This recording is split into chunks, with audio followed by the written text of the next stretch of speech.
Pourquoi tant de jeunes travaillent dur, rêvent grand, mais restent fauchés année après année? Ce n'est pas le manque d'intelligence, ni l'absence d'opportunité. Le vrai problème est invisible. Il se cache dans leurs décisions quotidiennes, leurs croyances et leurs habitudes.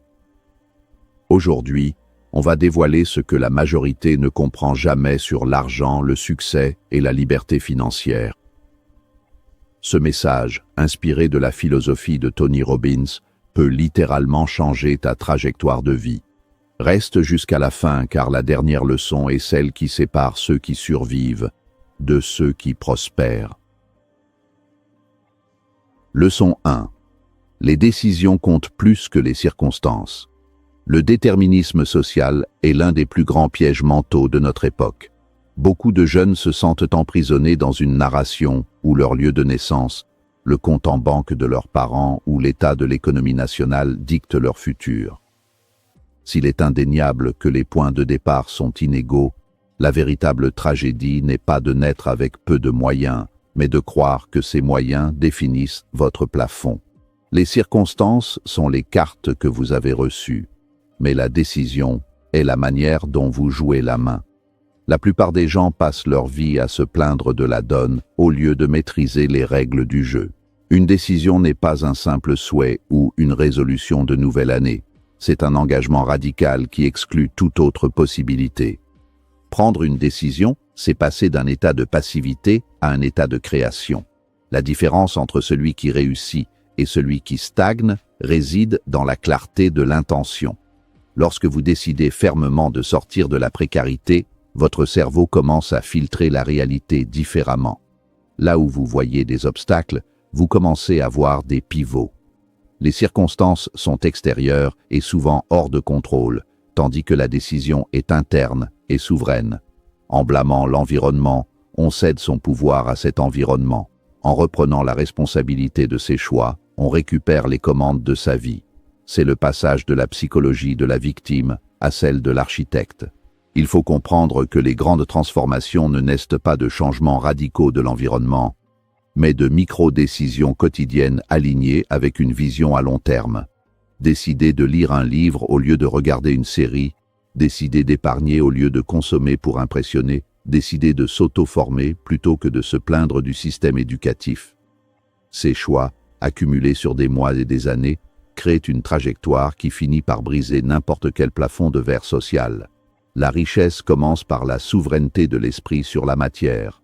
Tant que vous croirez que le monde doit changer pour que vous puissiez réussir, vous resterez son otage. Leçon 2. L'état d'esprit de pauvreté maintient pauvre. L'état d'esprit de pauvreté est une forme de myopie intellectuelle centrée sur le manque et la survie immédiate. Il se manifeste par une peur constante de perdre ce que l'on possède, aussi minime soit-il, ce qui empêche toute forme de risque calculé. Pour beaucoup, l'argent est perçu comme une ressource finie et mystique, accessible seulement par la chance ou la corruption.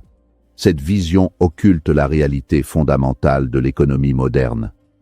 L'argent est une représentation de la valeur perçue. Si vous vous concentrez sur le fait que vous n'avez pas d'argent, votre cerveau se verrouille sur le mode protection. Si vous vous demandez « quelle valeur puis-je apporter au marché ?», vous activez le mode création. La pauvreté n'est pas seulement un état de fait financier, c'est souvent une culture de la plainte et de la passivité. L'esprit de pauvreté attend que quelqu'un vienne à la rescousse. L'État, un employeur providentiel ou un coup de chance. À l'inverse, l'état d'esprit d'abondance comprend que les opportunités ne se trouvent pas, elles se créent. La transition mentale consiste à passer de « combien puis-je obtenir » à « combien puis-je servir ». La richesse matérielle est le reflet de votre utilité pour les autres. Tant que votre pensée est limitée par le besoin de prendre, vous resterez limité par ce qui est disponible. Dès que vous commencez à donner de la valeur, vous accédez à une source inépuisable. Changer son état d'esprit nécessite une déprogrammation brutale. Il faut cesser de voir les dépenses comme des pertes et commencer à voir les investissements comme des semences.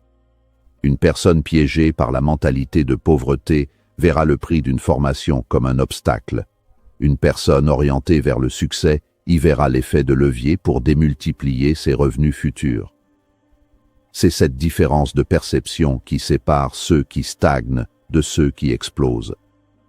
La richesse se construit d'abord dans l'imaginaire, dans la capacité à visualiser des systèmes là où les autres ne voient que du chaos. Si votre esprit est riche de projets et de solutions, votre compte bancaire finira inévitablement par suivre. Leçon 3. La plupart des jeunes évitent l'inconfort. Nous vivons dans l'ère de la gratification instantanée, ce qui a atrophié la capacité de résistance à l'inconfort chez la nouvelle génération. La majorité des jeunes cherchent le succès sans la sueur, le résultat sans le processus. Dès qu'un projet devient difficile, dès que l'apprentissage d'une compétence demande plus de quelques heures de concentration, ils abandonnent. Pourtant, la valeur se trouve précisément là où l'effort est pénible. Si c'était facile, tout le monde le ferait, et si tout le monde le faisait, la récompense serait nulle. L'inconfort est le signal que vous êtes en train de croître, que vous sortez de votre zone de confort pour entrer dans votre zone de génie. Éviter l'inconfort, c'est accepter la médiocrité par défaut. La réussite durable demande une discipline de fer, la capacité à travailler quand on n'en a pas envie, à étudier quand les autres s'amusent, et à persévérer quand les résultats sont invisibles. Ce désert du début de parcours est le filtre qui élimine les prétendants pour ne laisser que les conquérants. La plupart des jeunes voient l'échec comme une fin en soi, une source de honte, alors que c'est un retour d'expérience essentiel. Apprendre à aimer l'inconfort, c'est devenir invincible car la plupart de vos concurrents s'arrêteront au premier obstacle psychologique ou physique. La liberté financière a un prix. Et ce prix est payé d'avance par des années de sacrifices que la plupart ne sont pas prêts à faire. Cela signifie parfois vivre en dessous de ses moyens, accepter le rejet social de ceux qui ne comprennent pas votre vision et supporter la solitude du bâtisseur. L'inconfort temporaire est l'investissement nécessaire pour acheter sa liberté future. Ceux qui choisissent le confort aujourd'hui auront une vie difficile demain. Ceux qui choisissent les défis aujourd'hui se préparent à un avenir où le confort ne sera plus une option mais une norme. C'est la loi de l'équilibre. On ne peut pas échapper à la difficulté. On choisit simplement quel type de difficulté on veut affronter. Leçon 4. Ils échangent du temps contre de l'argent. Le modèle temps contre argent est la base du salariat traditionnel, mais c'est aussi le plafond le plus solide pour quiconque aspire à la vraie richesse. Le temps est votre ressource la plus précieuse et, contrairement à l'argent, elle est strictement limitée. Si votre revenu dépend de vos heures de présence, vous êtes par définition limité par les 24 heures d'une journée. Les riches ont compris que pour s'enrichir, il faut déconnecter le gain de l'heure travaillée. Cela nécessite de passer du statut d'exécutant au statut de propriétaire de système, que ce soit par l'investissement, la création de produits numériques, ou l'immobilier. L'objectif est de créer des actifs qui travaillent pour vous. L'aliénation par le temps est subtile, car elle est valorisée par la société sous le terme de valeur travail. Pourtant, travailler dur n'est pas suffisant. Il faut travailler intelligemment sur les bons leviers. Un maçon peut travailler 12 heures par jour. Il ne sera jamais aussi riche que celui qui possède l'entreprise de construction ou celui qui a conçu le logiciel de gestion utilisé par des milliers de maçons. La différence réside dans l'effet de levier. Le levier peut être humain, délégué, technologique, automatisé ou financier, investir. Tant que vous n'avez pas de système qui génère des revenus pendant que vous dormez, vous travaillerez jusqu'à la fin de vos jours. Sortir de ce cycle demande un changement radical de compétences. Il ne s'agit plus de savoir faire une tâche, mais de savoir construire un mécanisme qui fait la tâche. Cela demande d'apprendre la gestion, le marketing, la vente et la psychologie des marchés. La plupart des jeunes préfèrent la sécurité d'un salaire fixe parce qu'elle apaise l'angoisse immédiate, mais ils ignorent le coût d'opportunité géant qu'ils perdent en vendant leur vie à l'heure. La richesse est une question de possession de capital et de propriété intellectuelle, pas de cumul d'heures supplémentaires. Celui qui possède l'actif possède le futur. Leçon 5. Il ne s'entoure pas des bonnes personnes. On dit souvent que vous êtes la moyenne des 5 personnes que vous fréquentez le plus, et cette maxime est d'une vérité brutale en économie. Votre environnement social agit comme un thermostat invisible qui régule votre niveau d'ambition et vos standards de vie. Si votre cercle proche passe son temps à critiquer le succès des autres, à se plaindre de la vie et à chercher le divertissement plutôt que l'éducation, vous finirez par adopter ces mêmes réflexes par mimétisme social. L'esprit humain est conçu pour s'adapter à son groupe. Si le groupe est médiocre, vous le deviendrez pour ne pas être exclu. Changer de cercle ne signifie pas rejeter ses amis ou sa famille par arrogance, mais protéger son énergie et sa vision. S'entourer de personnes qui ont déjà accompli ce que vous visez crée un effet d'aspiration. Dans ces cercles, ce qui vous semble extraordinaire devient la norme. Là où vos anciens amis voient un projet à 10 000 € comme impossible, vos nouveaux mentors le verront comme un simple point de départ. La proximité avec le succès rend le succès tangible et réel. Vous apprenez par osmose leurs habitudes, leur langage, leur façon de gérer le stress et leur rapport à l'échec.